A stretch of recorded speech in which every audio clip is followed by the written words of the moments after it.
What's up, everybody? Welcome to the Pick Six Podcast, CBS Sports Daily NFL Podcast. I'm Will Brinson. I'm your host. It is Wednesday, February 9th, and that means 56 things. No, I'm just kidding. It's a Super Bowl joke. It's Super Bowl week, but it does mean it's time for a Brady Quinn football show. Pew, pew, pew, pew, pew, pew, pew. Dab. You know what sucks is that I've never dabbed in my life.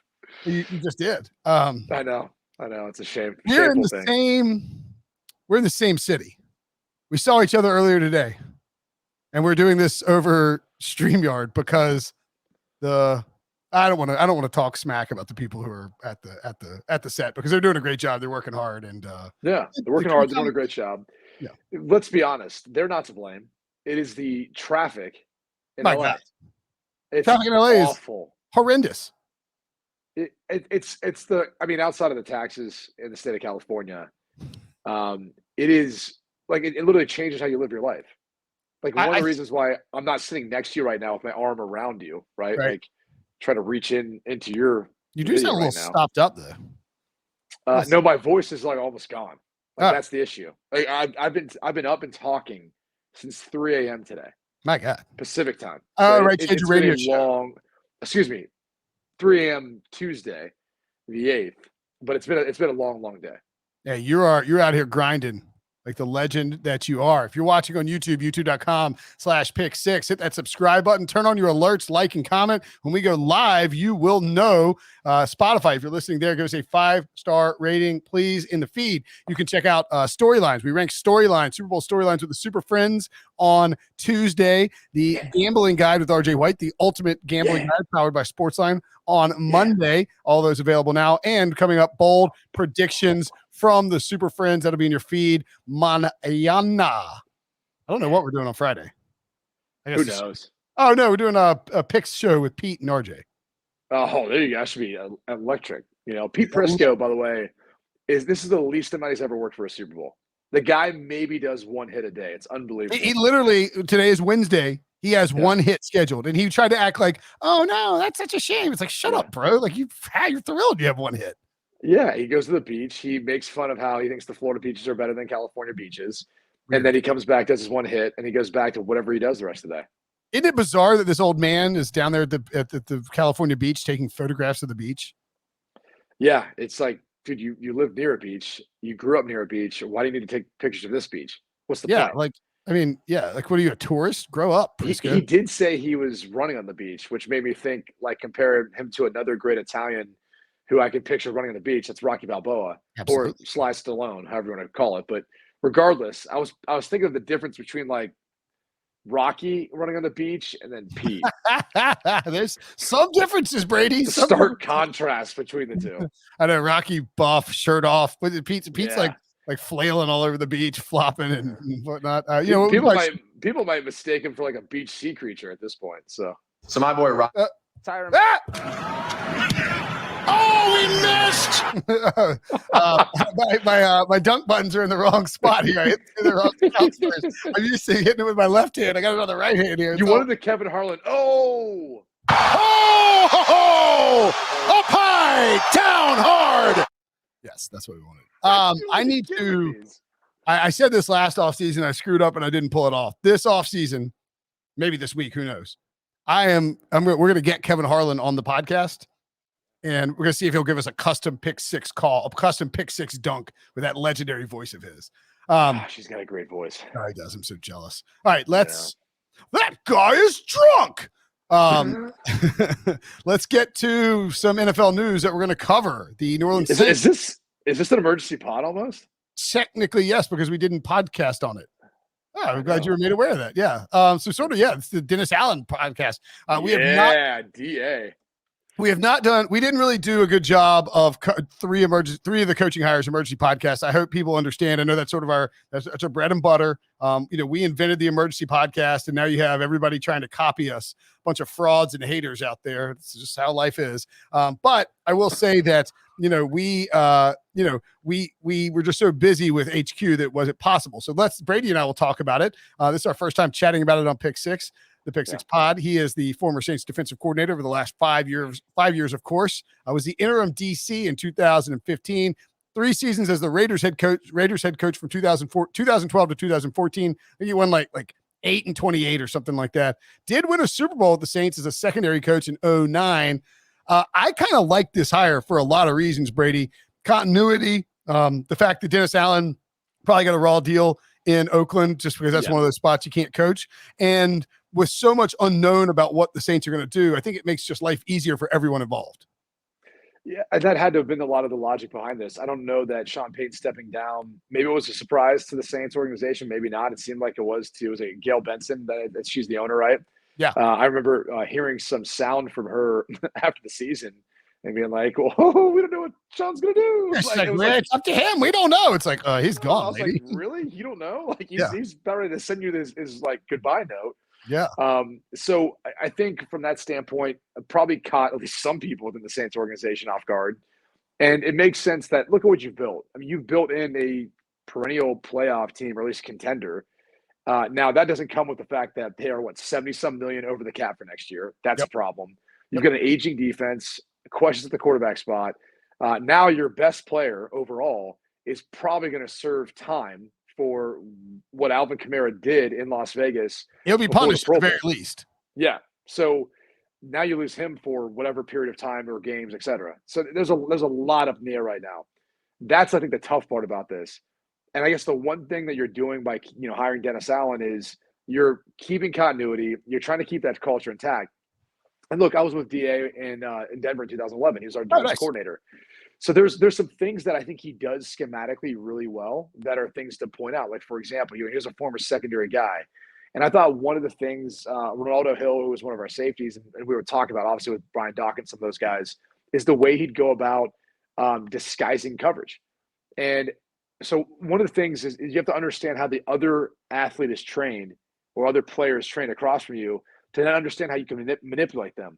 Sure. One of the things they do with quarterbacks is, whether you're under center or you catch a shotgun snap, your first thing you're going to do is look up and look through the middle linebacker into the safeties, okay? And you're looking for I believe that's called reading the safeties.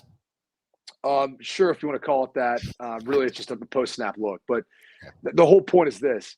You're looking for the movement of the mic and then the movement of the safeties, right? If they're rotating one way or another, it's going to some sort of post-high, potentially man, depending on your pre-snap looks. And then watching how the mic moves, right? Whether he drops back, if it stays too high, it's Tampa. If he doesn't, what Dennis always would do a great job of is he would then help those safeties position themselves in a manner where they would give you a pre-snap look, and then post-snap, they would start to move. And so they'd open their hips and take a few steps in one direction and then recorrect. Well, the big key about that was, and it sounds like it's so simple, so stupid, is when you're a quarterback, right, you catch a shotgun snap, it's really your first step where you're going to look downfield to then re-identify where your eyes need to go next.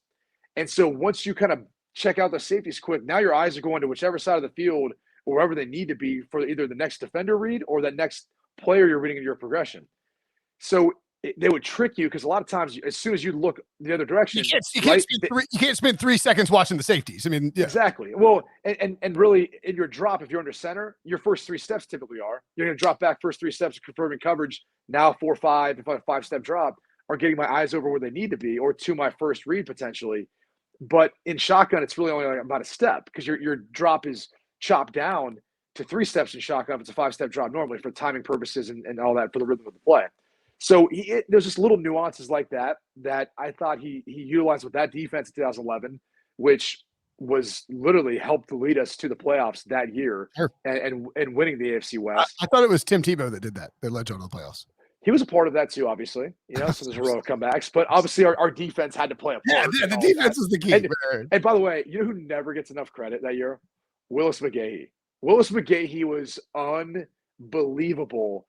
And even at his age and at that point in time in his career, and like no one gave as much credit he deserved. Like people would always sit at Tim's locker and you're like, dude, did you see what this guy just did this game? Like, and put the team on his back. By the way, just as a quick aside, I mean, I know like we, jabronis like me sit here and criticize quarterbacks and, criticize NFL players. Like when you start describing that, and I don't know if it's because I've been like awake for an obscene amount of time or, just like sort of delirious at this point, but like, when you start describing, taking that snap and then you have to do so much crap, so much stuff in such a quick amount of time. It makes such a mental decision. Like, it's insane to think about how quickly you have to identify, like you have to be like, okay, that Mike linebacker is doing this and those safeties are doing that. That means I think this is in Tampa too. So now I have this guy who's going to be cutting across, and you have to do it in like 6 seconds. It's freaking crazy when you think about it.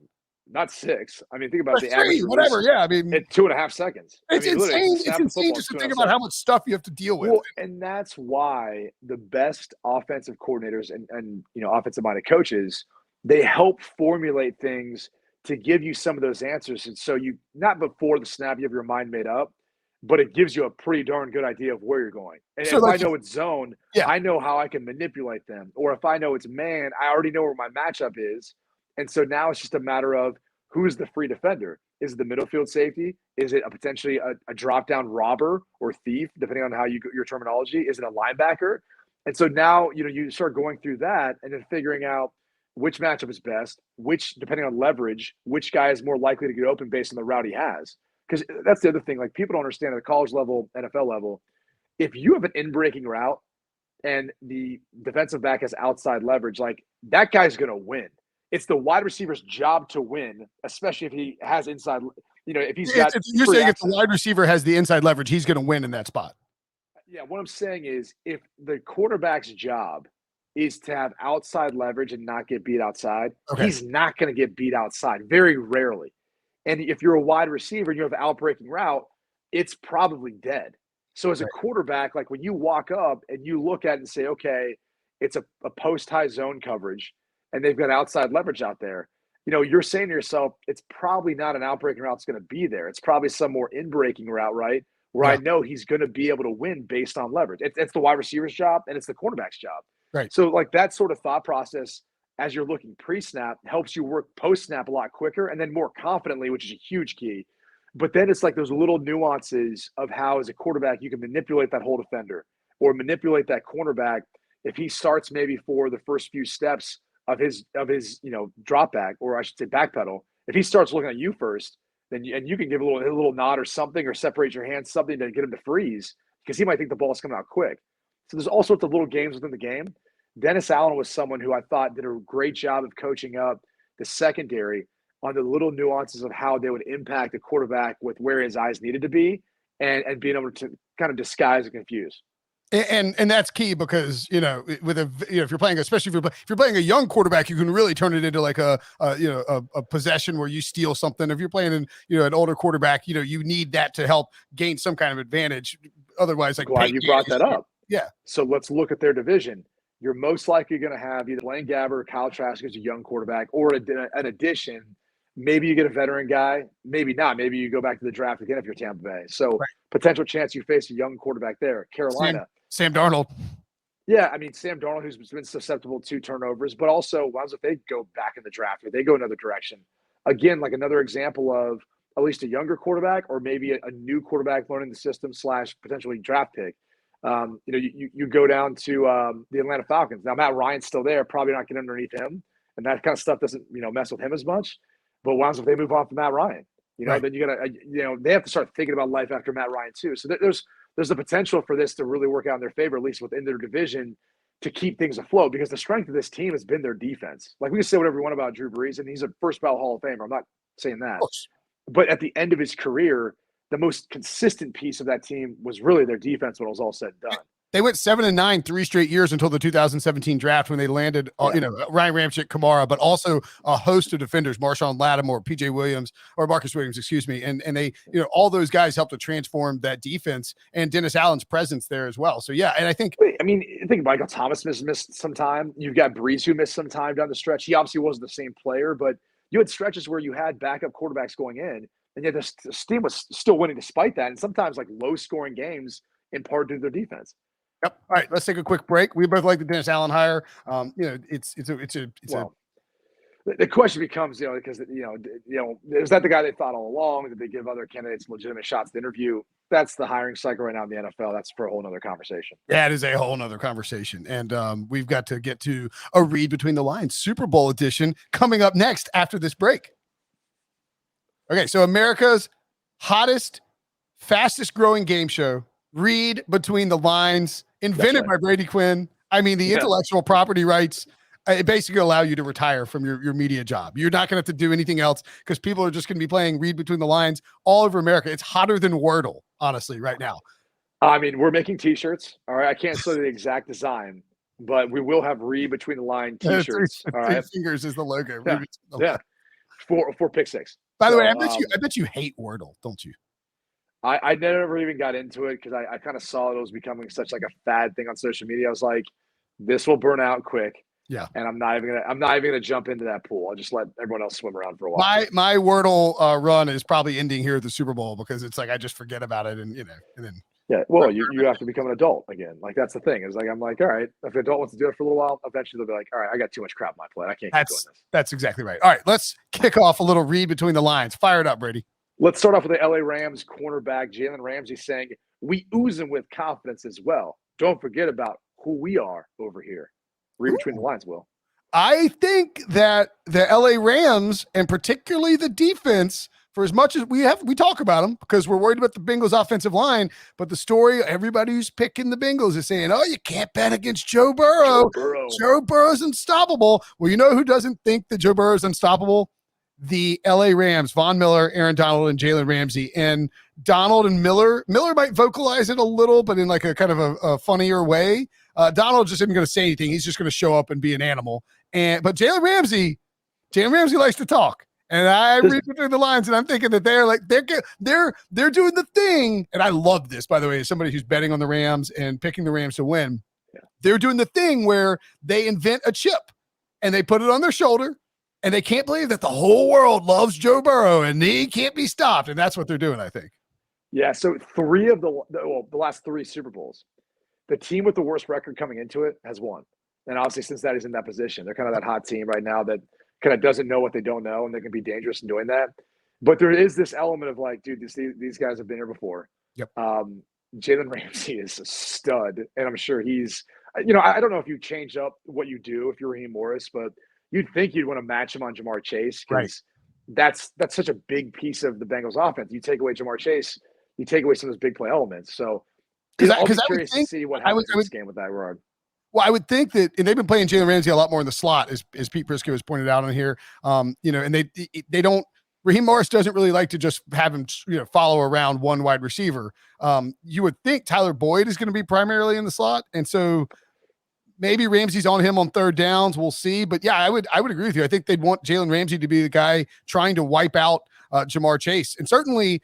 In that Tampa Bay game, when Mike Evans started to cook, they rotated Jalen Ramsey over there and was like, no. Jalen Ramsey actually may have just rotated himself. He's like, I'm going to get this. No, he got burnt eventually, but And here's the reality. Those guys can play both sides of the field. This isn't like it's college where we have boundary and field calls and all that. Yeah. And to Pete's point, he can't play in the slot. He will play in the slot. So that's something to keep an eye on is what they decide to do with Jalen Ramsey and how much man-to-man coverage they decide to play. Because that's a concern. Like as good as Jalen Ramsey is, he's probably been the best quarterback in the NFL this year. Jamar Chase has been equally as explosive. So I can't wait to watch that matchup. But it's going to be curious to see who's oozing with more confidence. I like all oozing. All right, next one. Let's go to the head coach there, Matt Stafford on the head coach there for the LA Rams and Sean McVay. It's probably unlike any other collaboration I've had with a coach. Read between the lines. Thank you for trading for me and getting me out of Detroit and not making me go to Carolina. That would have been hell on earth. I thank you so much, Sean. I love you. That's what I read between the lines. No, I think it's shot at Matt Patricia or no? No, I don't. What about Jim Bob Cooter? Jim Bob Cooter. Man, I told you that I went back to Macaulay, my high school, and did a chapel talk, and I actually talked about Matthew Stafford and how you have these. He was like the focus of the talk. It's like, as a quarterback, you have these different. We saw these different career arcs and different parts of his career. And I, just made the equation of like, that's sort of how your life as an adult is going to be once you get out of here. And then I pointed out that I got to, as an adult myself, use the phrase Jim Bob Cooter on the Macaulay podium. And that was a nice highlight for me. And the high school kids ate that up. So that was kind of cool. Oh, I'm sure they did. My serious takeaway from this is something that we talk about on this podcast, the Brady Quinn football show all the time, is that a lot of times it's a Carson Palmer thing with Bruce Arians. Sometimes, or not sometimes, all the time, it matters to quarterbacks where they go Yeah. you know, who they're with and who they're coached by. And Matthew Stafford, after going through a litany of different coaches and coordinators in his career in Detroit, finally has a guy who thinks this on the same lines as him. They operate on the same page, and it's creating some really good football. One of the good things about, McVay is I think he's got a great feel for the quarterback and the pressure, everything that's on him. Stafford did not play well down the stretch to finish the season. I mean, in fact, he turned the football over a good amount, which you would expect if it's your first year with a team, with a system. So, and obviously he had the production on the, throwing touchdowns. So it wasn't like he wasn't offsetting that. The playoffs, though, they really have taken pressure off his shoulders by running the football, wanting to get Cam Akers going. And look, it's a wise decision because, dare I say, as good as Cooper Kupp is, like Cam Akers can be a stud in this offense and the system if they just improve their offensive line play for a while. But he's taken some pressure off Stafford's shoulders. And I think you see moments when there's just some of the stuff that you saw in Detroit where like he'll make a throw or take a chance on something. You're going, why? The throw last week to Jaquiski Tart, I mean, it doesn't matter what your explanation is. It should have been interception. It could have changed the course of the game. Maybe the Rams aren't playing. Yeah. And so that's, I think, the concern in this game is, how McVay goes about really running the football. And I also, feel like giving Matt Stafford that opportunity to take those shots. Does he let him come out firing? Because Stafford's like, as much as like you've talked a lot about him, not as many people have talked as much about Stafford. It's more been about Burrow. Oh yeah. It's really been about like the Bengals are here because of Burrow. I don't know that anyone's. I live in a Matthew Stafford bubble. Like if you're near me, you hear a lot about Stafford, but like the general conversation is much more about Joe Burrow. Right, and I think the other thing is, if we're being honest with ourselves, Stafford has all the pressure. He's one of the oldest quarterbacks to ever start. Right, his first Super Bowl at 34 years of age, and if he doesn't do it this year, this whole thing's blowing up after this year. So if he doesn't do it this year, like there's no way they're going to be able to keep it all together. I feel like it'll be really hard to do so. And so I kind of look at it and say, like, this is your moment, man. Like you've got to go and win this. And I feel like that really should better showcase itself because McVay obviously has lost one in recent, history. And this might be one of the only shots or maybe the only shot Stafford gets. Yeah. And to your point, it's a little bit like the Buccaneers, maybe, where if you win it all, perhaps you convince Von Miller to come back and try to run it back and all that. Yeah. Everybody does the whole like let's try and run it. Let's try and win a second one. But you lose the Super Bowl in like agonizing fashion. And we've seen look at the Seahawks and Patriots Super Bowl where like if the Patriots lose and they don't win one for like 12 years, maybe Tom Brady is gone earlier from New England. And if the Seahawks lose and the Legion of Boom is basically disbanded because it all fell apart. And so I think that's a great point that we could see a dissolution if they do lose. All right, three more. Sean McVay here in talking about his first Super Bowl appearance. He says, you look at yourself in the mirror, you take accountability, and you keep it moving. I'm not going to tell you guys, this might read between the lines. I'm not going to tell you guys that I pooped my pants and was awed by Bill Belichick at midfield. I'm just not going to say that. I have too much dignity. You know how this works. You can't get me to say it. But yes, there needed to be some accountability taken for my team scoring 3 points in the Super Bowl, which is humiliating. Do you worry about him? I mean, almost having, I don't want to make light of PTSD, but essentially just those bad memories from the most recent Super Bowl and either being overly aggressive and then putting them in some bad spots or being more conservative again because he doesn't want to necessarily put anyone in a bad position. Yes, I do. But I think he's got a mirror image across the field in Zach Taylor, who is potentially or likely to do the similar things. And it's Zach Taylor's first Super Bowl, his third year as a head coach. If I don't think he's going to get to midfield and be like, oh my God, Sean, but I do think that it's possible Zach Taylor, I don't think the moment's going to be too big for McVay. I do think too, Brady, the home field factor helps a ton because for the coach in this spot, not that they're going to have a great crowd or anything like that, but you are so intimately familiar, much more so than the Bengals could possibly be with working during a game and just sort of the feel and the setup of the stadium and all of that. So I think that helps a little bit. I just think the fact that the Rams have only traveled once this entire postseason is huge. The rest on their body that they haven't had to endure on long trips besides one trip to Tampa. I mean, that's it. So I think that's going to play one of the biggest factors. All right, two more quick ones. Yep. Cooper Kupp. Speed is a luxury. Quickness is a necessity. Is that like Confucius? That sounds like no, it's like wide receiver time. I'd love this, by the way. If you want me to start off here, go for it. I will say he literally hit the nail on the head as far as the best kept secret about being a wide receiver is, quickness is what creates separation at the top end of routes, which ultimately is what gets you the football and makes catches easier. You don't have to be the fastest guy in order to do that. Like we've seen that, and Cooper Kupp's an example of that. The speed element's like, all right, it's great if you have it, but a lot of times I've seen wide receivers where it sounds stupid, but if you have to start and then stop, sometimes those really fast guys never really get going fast enough to make you have to get into a back pedal and turn and run. And so they never really push that DB enough. And then they have a hard time getting out of that stop because it takes them, a while to slow down, then get started again. And so sometimes it's like not the guys who are always the fastest, but the guys who are the quickest who end up excelling at the wide receiver position. I think Cooper Kupp's a great example. It's a perfect real life example as to why the 40-yard dash of the combine is ultimately kind of worthless. You might be fast, but if you like, and the DK Metcalf had a bad 3-cone drill. I get it. He's a great receiver. Nobody's taking that away from him. But Cooper Kupp fell to the second round because tell me what route looks like a 3-cone drill, by the way, for DK Metcalf. Like, the Seattle drafted him. They're like, we're just going to run him on a go route or a post route or like anything straight and downfield. Like, what do we run? Like a slant, come back, out, reverse? Like, what are we doing here? Kupp ran a 4.62, as Debo notes, which is slower than my timed and videotaped 4.59 that I ran in Fort Lauderdale that no one believes I ran. Okay, first off, I saw you today. No offense. I do not believe. Oh, I didn't run it today, pal. Okay, like I've been. Pal. I need to see this video evidence. And then on top of that, I don't think you can break 5 today. I could probably get 6 today, probably. How long ago was this? A long time ago. Like probably laser time. It was hand time too. It was hand time. There's a lot of wind at my back. Geez. I was in really, really good shape too. Okay. I was on PEDs because baseball's not tested for that anymore. I was running a bunch. I was in great shape. I'm fat right now. It was not, I had a mustache. It was glorious. Now you have a beard. That's gonna weigh you back even more. Right. The mustache that's not aerodynamic at all. The mustache was piercing the air and I mean, think about how many fast guys do you know that have a beard? I mean, Cooper Kupp, but he's not that fast, right? He's a 4.62 guy. I'm saying the fastest guys never have a beard. You're basically saying I'm Cooper Kupp. I love it. All right, let's go to the final one.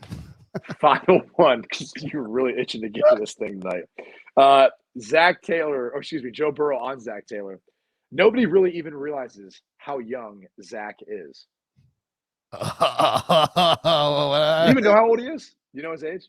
Yeah, he's older than McVay. I think he's 36, and McVay just turned 35. 38. Zach's a year older than me. So he's the quarterback coach. My last stop in Miami. Okay. And I'll never forget. I mean, obviously, we kind of known of each other because recruited in similar lights, like similar years and all that. Oh, that's crazy. And if I'm not mistaken, I think he went to Nebraska first. Yes, correct. And so kind of knew of him, right? Like Blue Blood, big program. But I walked in the room and he hands me the playbook. He goes, look, he goes, we're about the same age. You've been doing this for a long time. He's like, you're fine. Like you tell me if you need help with and all that. He was one of the coolest dudes about it. And honestly, I'm kind of sad that we talked more about like just general football and life. But I really grew to love him because at that point, he kind of just knew what his role was. And he probably knew what my role was. And I wasn't going to be hanging around there. So he was like, I'm not going to bother this guy with stuff that he doesn't need to be bogged down by. But I mean, he's 38 years old. And I think the reality is, it's not that you take a Super Bowl for granted and you go, well, I don't know that I'll ever make it back here again, so I should need to be conservative because this is my only chance. I think he looks at Joe Burrow and says, dude, we didn't expect to be here.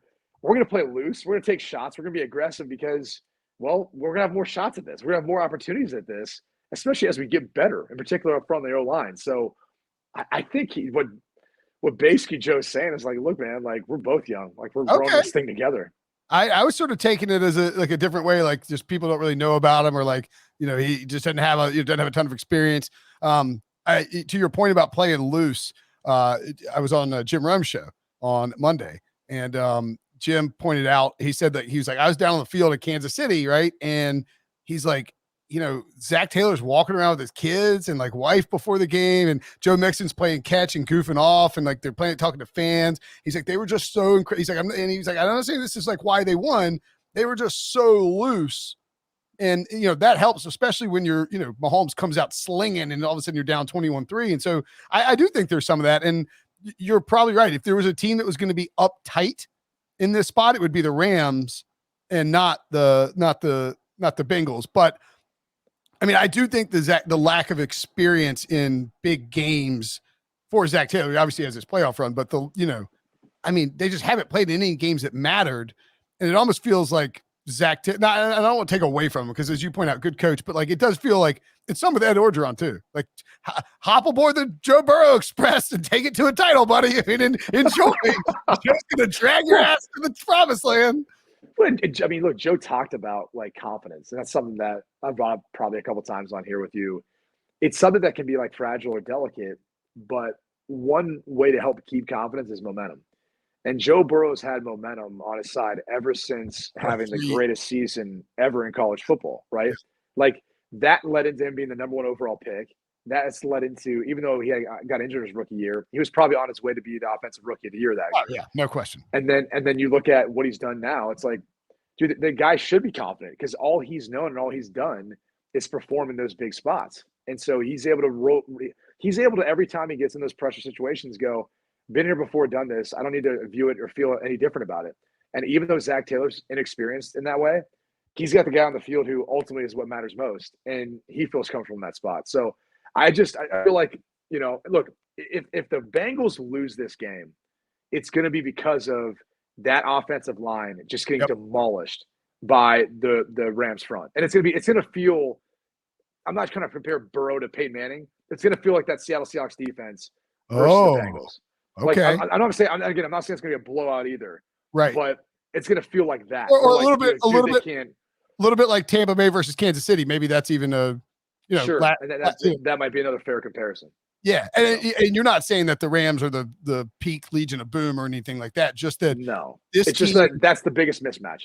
It's to your point about that. I do think there's a chance, and I don't want to, again, I don't want to compare it to the Seahawks either, but there's a chance that, remember that maybe the Cam Chancellor hit in that game where you're like, oh, okay, this game is over. Like this, like they came to freaking play, and the snap over Manning's head is a safety, and then it was done.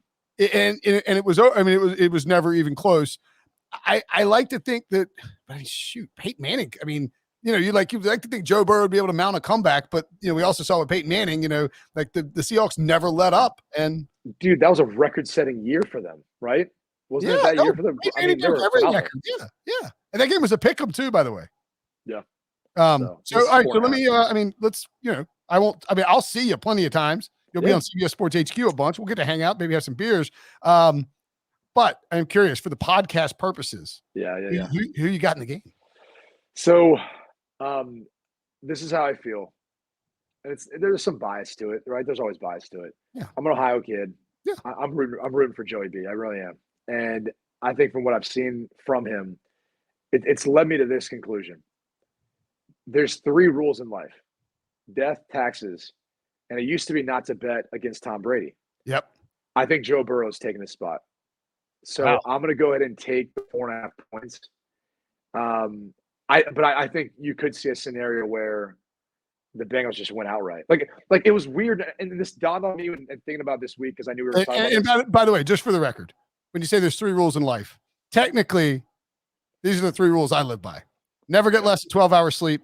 Never play cards with a guy who has the same first name as a city. Never get involved with a woman with a tattoo of a dagger on her body. You stick to that, God. Brady.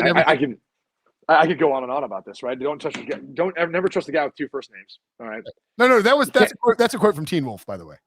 Oh, sure, but it's still Coach Finstock. He's like, stick to that, and everything else is cream cheese, pal. But you've got can't trust someone that won't have a drink with you. Oh yeah. Okay, there's something going on there. Yeah. Anyway, sorry. This is what it led me to looking back on the AFC Championship game, kind of watching it again. Like Patrick Mahomes kind of tightened up. Like he kind of tightened up there. And I'm sitting there watching, I'm going, is that the Joe Burrow effect? Like, is this starting to become a thing where the other quarterback where Mahomes probably had that effect, and their offense have had that effect on other teams, where he's making other guys be like, oh God, like I don't want to leave him with the football at the end of the game because I know he's going to deliver. I think that's starting to become a thing, almost like, again, Tom Brady, not to keep making that reference. No, that's fine. But I wonder how it's going to way to win. Like Tom Brady. I wonder how that's going to impact Stafford. I know, look, Tampa, what he did there was phenomenal. It really was. It was phenomenal. And really what they did, last week, 2 weeks ago. But the reality is like, I don't know. There's something about him, man. Like you kind of look across him, you're like, why is he so cool right now? Why is he?